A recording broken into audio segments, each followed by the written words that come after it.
నమస్తే food lovers, Kerala నుంచి తెలుగు టేస్ట్తో మళ్ళీ వచ్చేసా. పండగలు వచ్చాయంటే చాలండి, ప్రసాదాలలో పులిహోర అలాగే పరమన్నం కంపల్సరీగా ఉండాల్సిందే కదా.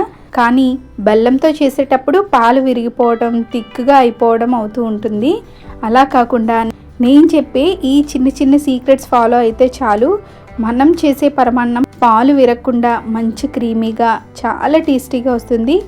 ఈ పరమాన్నాన్ని చూడగానే తినాలి అనిపిస్తే లైక్ చేయండి. మీరు చేసే ఒక్క చిన్న లైక్ నాకు చాలా పెద్ద సపోర్ట్ ఇస్తుందండి. ఇంకా లేట్ లేకుండా వీడియోలోకి వెళ్ళిపోదాం. పరమాన్నం చేసుకోవడానికి ముందుగా కుక్కర్లో 1 కప్పు కొత్త బియ్యం తీసుకోండి. లేదు అంటే నార్మల్ రైస్ని కూడా తీసుకోవచ్చు. కొత్త బియ్యంతో చేసే పరమాన్నం చాలా టేస్టీగా ఉంటుంది. ఈ రైస్ని బాగా కడిగి 1 కప్పుకి 3 కప్పుల వరకు వాటర్ని వేసి 3 విజిల్స్ రానివ్వండి. ఇలా 3 విజిల్స్ వచ్చిన తర్వాత కుక్కర్ చల్లారేలోపు బెల్లాన్ని కరిగించడానికి గిన్నెలో 1.5 కప్పుల బెల్లం తురుమును వేసుకోండి. 1 కప్పు రైస్కి 1.5 కప్పుల బెల్లం తురుము అయితే కరెక్ట్గా సరిపోతుంది. అలాగే 3/4 కప్పు వరకు వాటర్ని వేసి మీడియం ఫ్లేమ్లో బెల్లాన్ని కరగనివ్వండి. ఈరోజు మలయాళం వర్డ్ నని. మీలో ఎవరికైనా నని అంటే తెలుగులో అర్థం ఏంటో తెలిస్తే కామెంట్ చేసేయండి. తెలియకపోతే కామెంట్స్లోకి వెళ్ళి చెక్ చేసేయండి. చూడండి, బెల్లం ఇలా కరిగాక పక్కన పెట్టి పూర్తిగా చల్లారనివ్వాలి.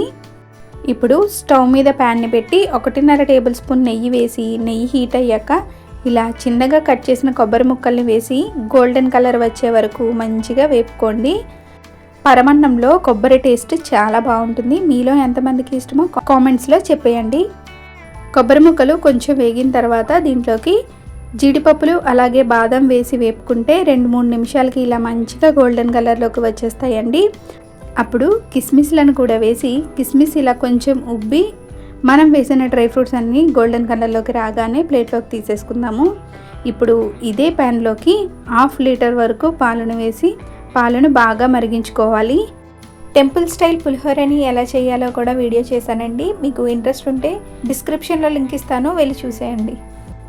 పాలు మరిగేలోపు కుక్కర్లో ఉడికించిన అన్నాన్ని బాగా స్మాష్ చేసుకోవాలి. వాటర్ ఎక్కువ వేసాం కాబట్టి కొంచెం మెత్తగానే ఉడికిపోతుందండి. మంచిగా స్మాష్ చేసుకోవచ్చు. ఇలా స్మాష్ చేసిన అన్నాన్ని పాలు 1 పొంగు రాగానే పాలల్లోకి స్మాష్ చేసిన అన్నాన్ని కొద్ది కొద్దిగా వేస్తూ ఉండలు లేకుండా కలుపుకోవాలి. ఇలా అంతా బాగా కలిపి 5 నుండి 10 నిమిషాల వరకు మీడియం ఫ్లేమ్లో మధ్య మధ్యలో అడుగు పట్టకుండా కలుపుతూ ఉడికించండి. మనం అన్నం ముందే ఉడికించాం కాబట్టి ఇప్పుడు 5 నుండి 10 నిమిషాలు ఉడికిస్తే సరిపోతుంది. నేను ఇక్కడ వాటర్ ఏం వేయలేదు కదా, మీరు పరమన్నం చిక్కదనాన్ని బట్టి వాటర్ని వేసుకోండి. మరీ ఎక్కువ వాటర్ వేసేసిన పరమన్నం రుచి అనేది అంత బాగోదు. లాస్ట్లో 1 టేబుల్ స్పూన్ యాలకుల పౌడర్ కానీ, యాలకల్ని ఇలా దంచి కానీ ఫ్లేవర్ కోసం వేసుకోవచ్చు. తర్వాత స్టవ్ ఆఫ్ చేసేసి కొంచెం చల్లారనివ్వాలి.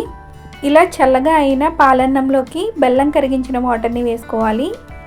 పాలల్లో ఉడికించిన అన్నం గోరువెచ్చగా ఉన్న పూర్తిగా చల్లారినా పర్వాలేదు, కానీ కరిగించిన బెల్లం వాటర్ మాత్రం పూర్తిగా చల్లారిపోవాలి.